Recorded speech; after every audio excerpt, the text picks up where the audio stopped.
नमस्कार दोस्तों, जय श्री महाकाल। मैं आपका दोस्त कमल कुमार अग्रवाल। देखिए, एक बार मैं फिर आपके सामने हाजिर हुआ हूँ एक विश्लेषण के साथ में। विश्लेषण क्या है दोस्तों, जैसे आप और हम जानते हैं कि आजकल हम एक अलग से विश्लेषण कर रहे हैं कि कौन से लगन में कौन सा ग्रह कारक होता है, कौन सा ग्रह मारक होता है, कौन सा बाधक होता है।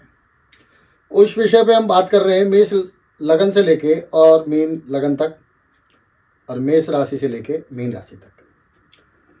आप लोग जिनके पास जन्म पत्रिका है, जो अपने बारे में जानते हैं थोड़ा बहुत, वो अपनी लगन से देखिए, और जिन भाई बहनों को अपनी लगन पत्रिका के बारे में नहीं मालूम, वो अपनी नाम राशि से भी देख सकते हैं। दोस्तों, हमने पहले 6 वीडियो बनाए और आप लोगों ने बहुत पसंद किए।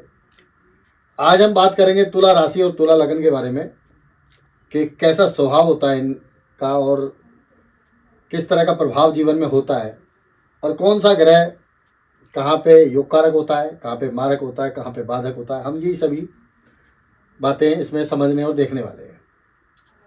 अब जो भाई बहन, जो विद्यार्थी मेरे सीखते हैं या सीखना चाहते हैं, वो कॉपी पेन लें, देखें, सीखें, मुझे बहुत अच्छा लगेगा।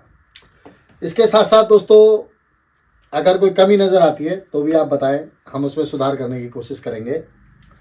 और दोस्तों, समय नष्ट ना करते हुए हम विश्लेषण चालू करते हैं और देखते हैं बाबा महाकाल की क्या मर्जी है, क्या कृपा है हमारे ऊपर।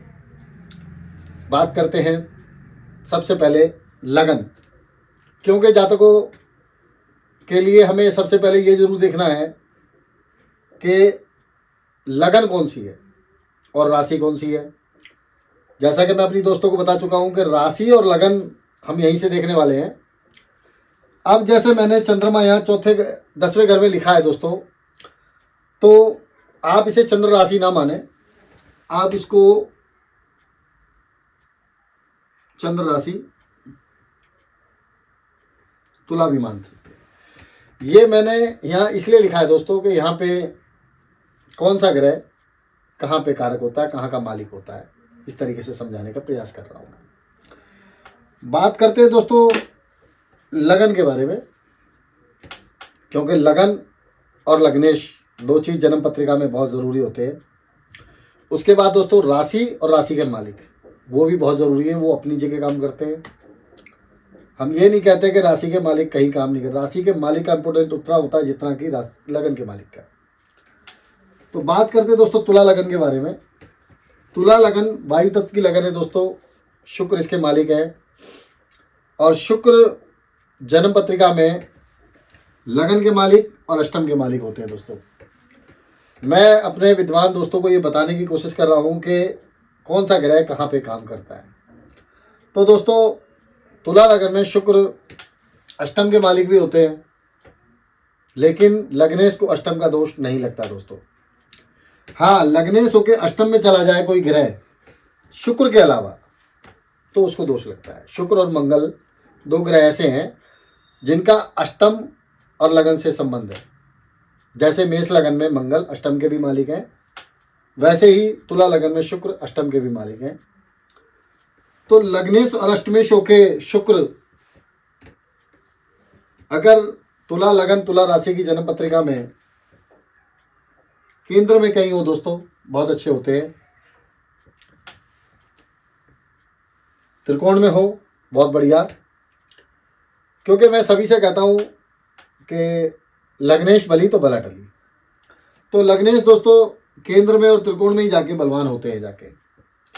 तुला लगन दोस्तों एक ऐसी लगन है, यहाँ पे शुक्र अगर अष्टम भाव में आते हैं तो भी बलवान हो जाते हैं, क्योंकि लग्नेश को अष्टम का दोष नहीं लगता। लेकिन फिर भी दोस्तों मेरा मानना यह है कि जीवन में कड़ा संघर्ष होता है अगर लग्नेश अष्टम में है तो।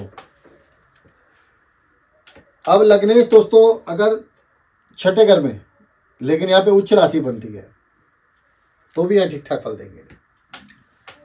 लग्नेश 12वें घर में होंगे नीच राशि में, और इनका अगर नीच भंग हो चुका है तो बहुत अच्छा फल देंगे, क्योंकि 12वें घर में शुक्र एक ऐसा ग्रह है जो सबसे अच्छा फल देता है, और 12वें घर में शुक्र को योग कारक माना गया दोस्तों। तो लग्नेश होकर अगर 12वें घर में जाएंगे तो अवयोग तो जरूर बनेगा दोस्तों। तो जीवन में संघर्ष भी होगा, परेशानी भी होगी, लेकिन अगर लग्नेश का नीच भंग हो चुका है यहाँ पे तो मुझे लगता है कि बहुत अच्छा रिजल्ट आएगा शुक्रदेव का। अब बात करते हैं दोस्तों अगले ग्रह केतु के बारे में।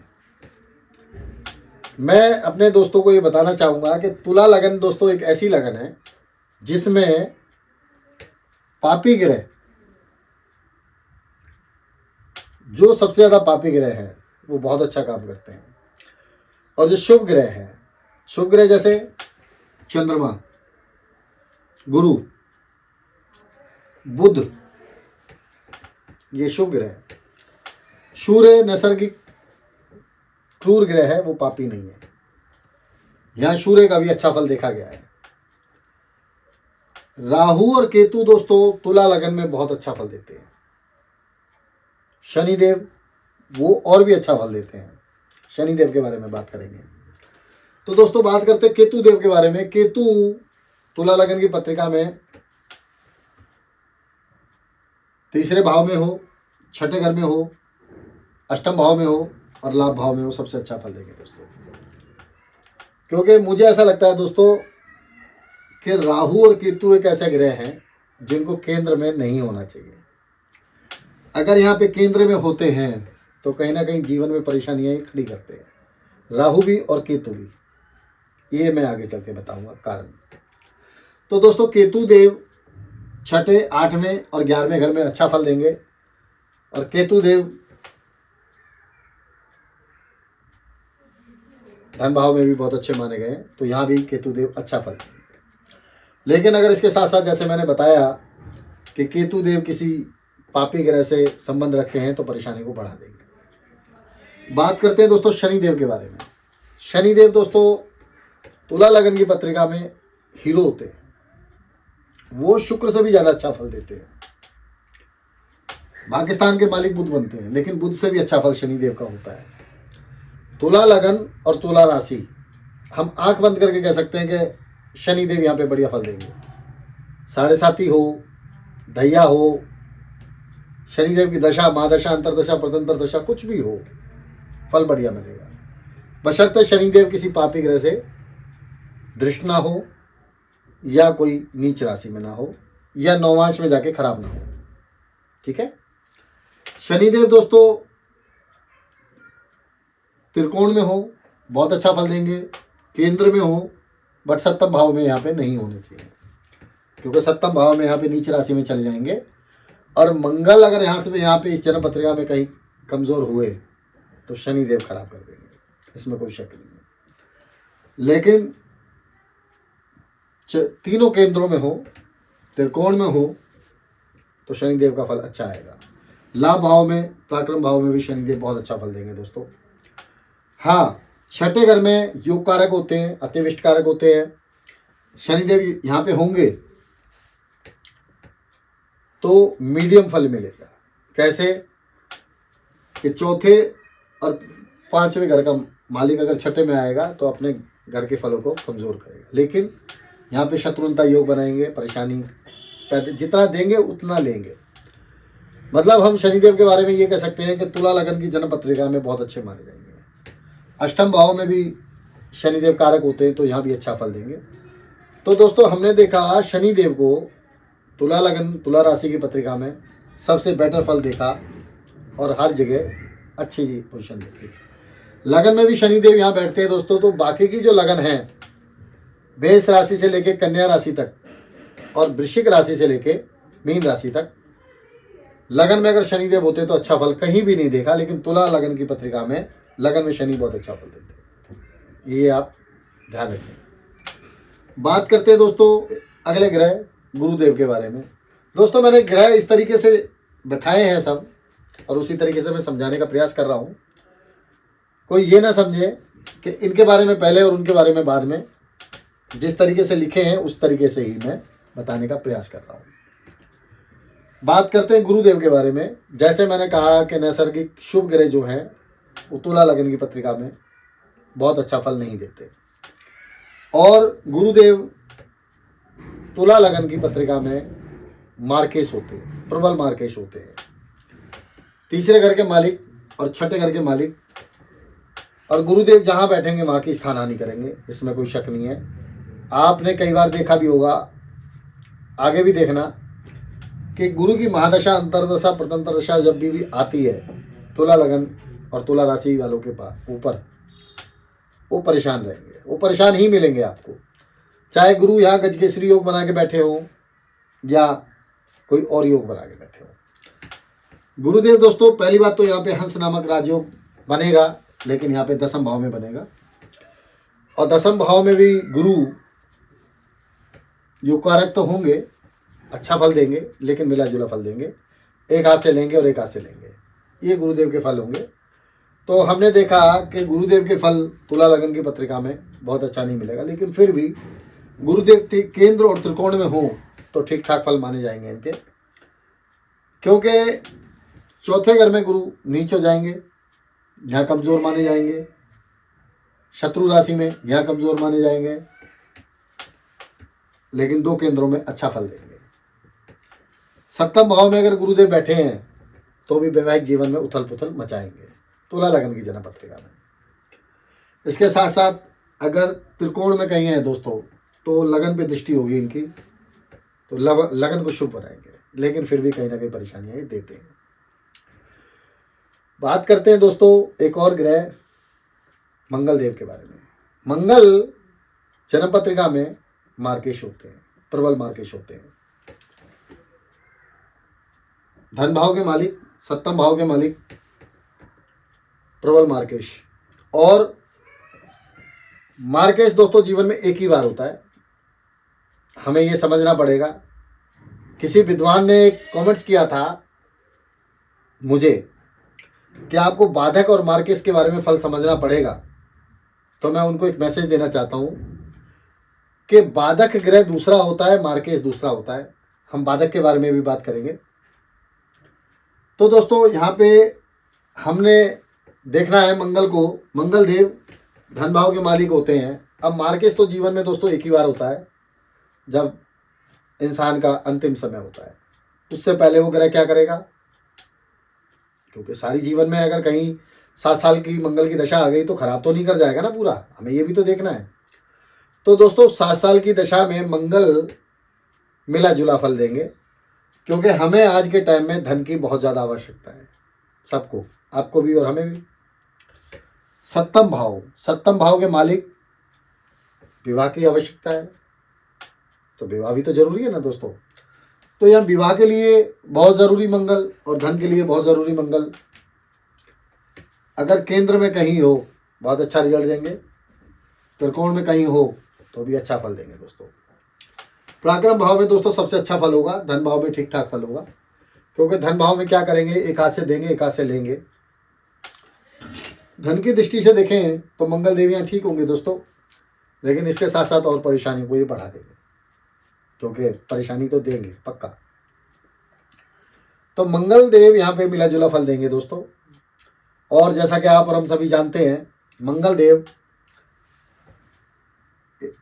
पहले, चौथे, 7वें घर में मांगलिक करेंगे, मांगलिक बनाएंगे।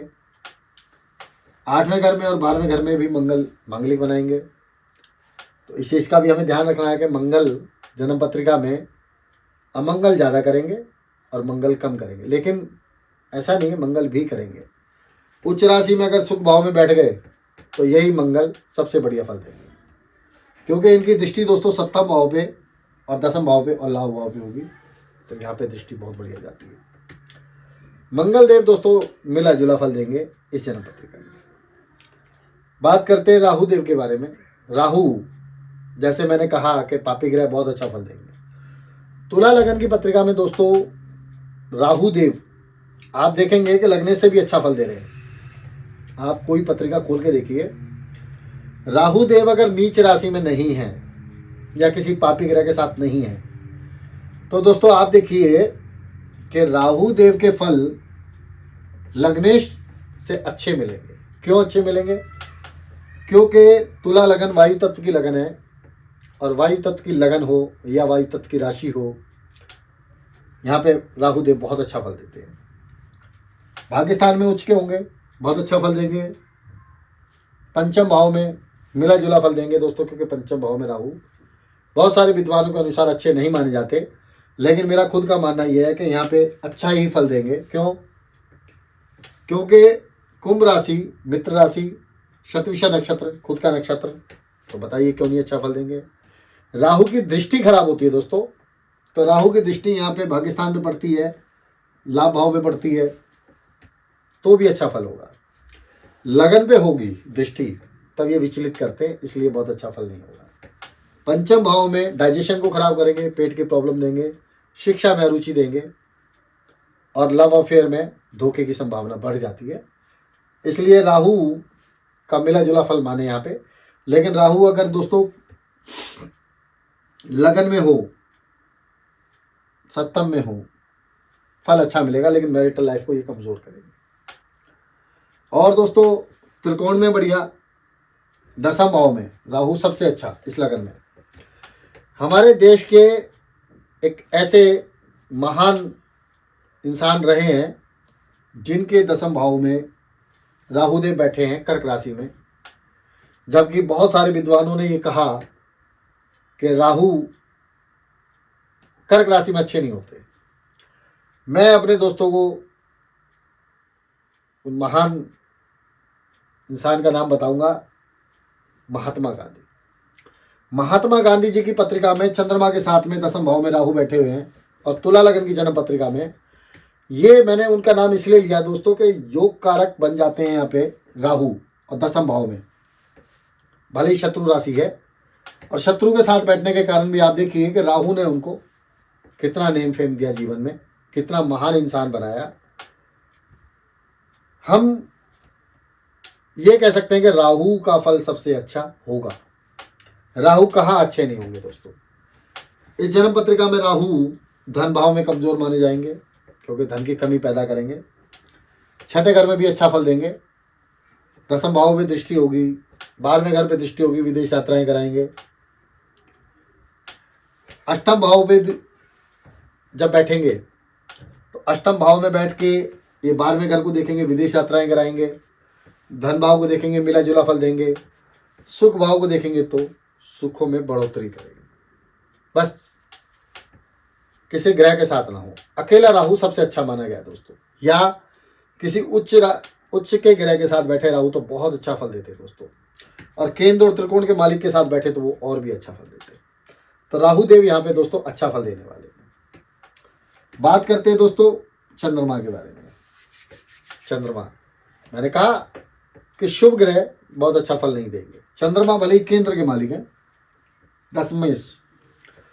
अब दोस्तों दशमेश और दसम भाव सबसे ज्यादा राजयोग बनाते हैं। क्यों नहीं फल देंगे अच्छा?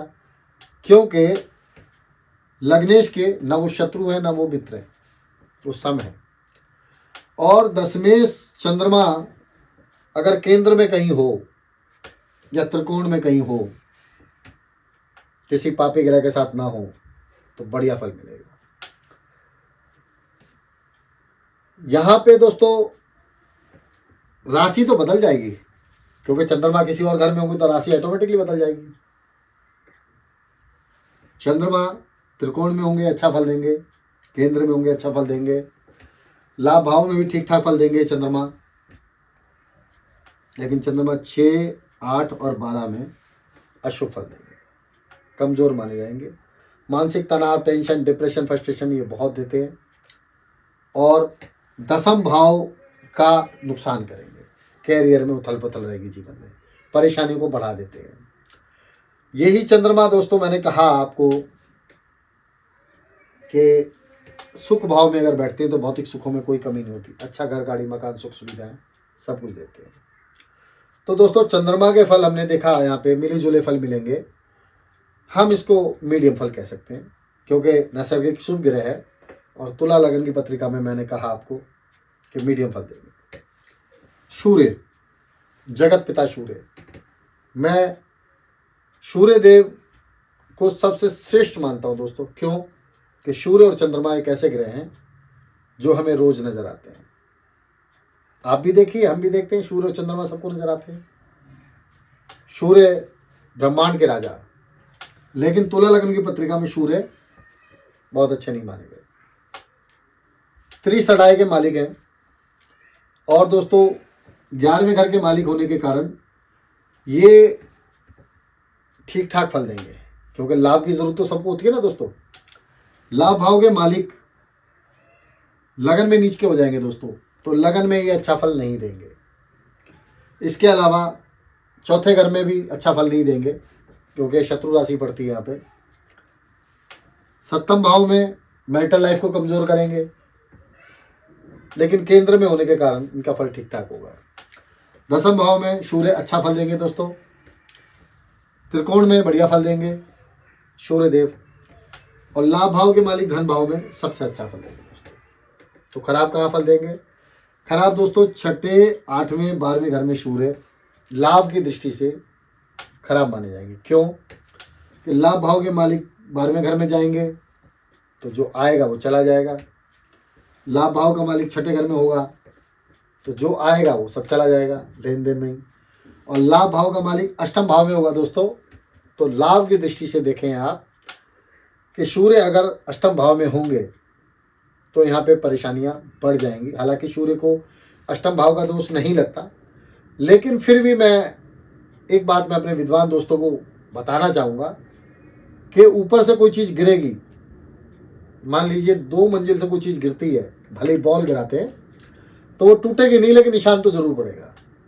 अष्टम भाव का दोष दोस्तों सूर्यदेव को नहीं लगता, लेकिन फिर भी यहाँ अपनी स्थिति को कमजोर करते हैं। लाभ की दृष्टि से देखा जाए परेशानियां बढ़ जाती है।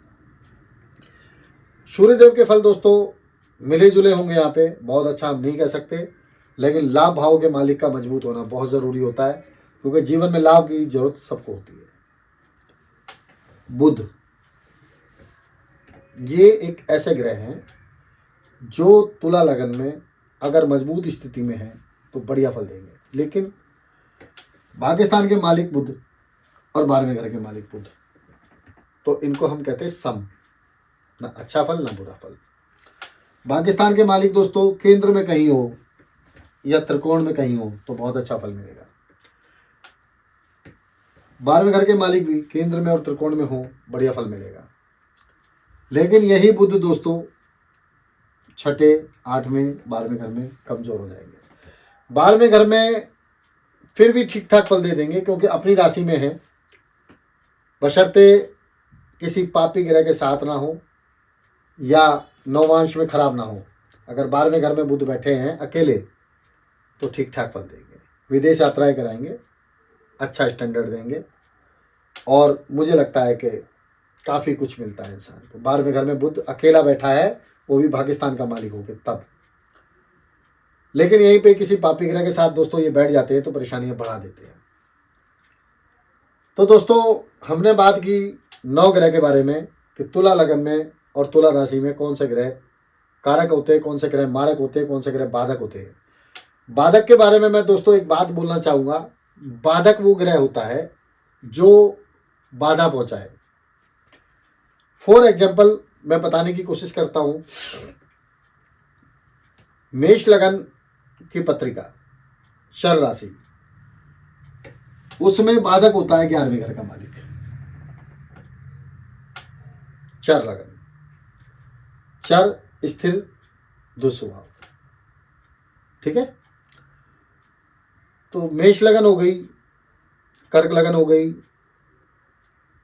और तुला लगन हो गई और मकर लगन हो गई। इन पत्रिकाओं में बाधक जो होते हैं वो 11वें घर के मालिक होते हैं। 11वें घर के मालिक होते हैं दोस्तों। 11वें घर में बैठ जाएं तो वो नुकसान नहीं करते, ठीक है। ऐसे ही स्थिर लगन की जन्म पत्रिका में 10वें भाव के मालिक बाधक होते हैं। बाधक वो ग्रह होता है जो बाधा पहुंचाता है जीवन में। तो 10वें भाव के स्थिर लगन बोलते हैं दोस्तों वृषभ लगन, सिंह लगन, कुंभ लगन। तो इनमें जो ग्रह बाधक होते हैं वो परेशानियों को पैदा करते हैं, लेकिन वो मिला जुला फल देते हैं। उसके साथ साथ दोस्तों दो स्वभाव लगन, दो स्वभाव लगन में मिथुन, कन्या, धनु और मीन। वैसे मैं इस विषय पे अलग से वीडियो बनाऊंगा, लेकिन मैं किसी विद्वान ज्योतिषी की बात का जवाब दे रहा हूं। मैं मिथुन लगन में दो स्वभाव की लगन जो होती है उनमें बाधक होते हैं सप्तम भाव के मालिक सप्तमेश, लेकिन वो मार्केश नहीं होते। उनकी दशा में परेशानियां पैदा होती हैं लेकिन मृत्यु नहीं आती, ऐसा मेरा खुद का अनुभव है। दो स्वभाव लगन हो और सप्तमेश की दशा हो तो मिला जुला फल मिलता है। इंसान को कभी खुशी और कभी गम वाला माहौल रहता है, लेकिन वो दो केंद्रों के मालिक बनते हैं और केंद्र और त्रिकोण में बैठे हैं तो वो अच्छा फल देते हैं। तो दोस्तों, आज हमने बात की तुला लगन, तुला राशि वालों के बारे में। कैसा लगा प्रोग्राम बताएं। अच्छा लगे लाइक शेयर कमेंट्स करें। जो नए दर्शक हैं, नए मित्र हैं, उन्हें चैनल अच्छा लगे तो लाइक करें, कमेंट्स करें, सब्सक्राइब जरूर करें दोस्तों, क्योंकि सब्सक्राइब करेंगे तभी आप, और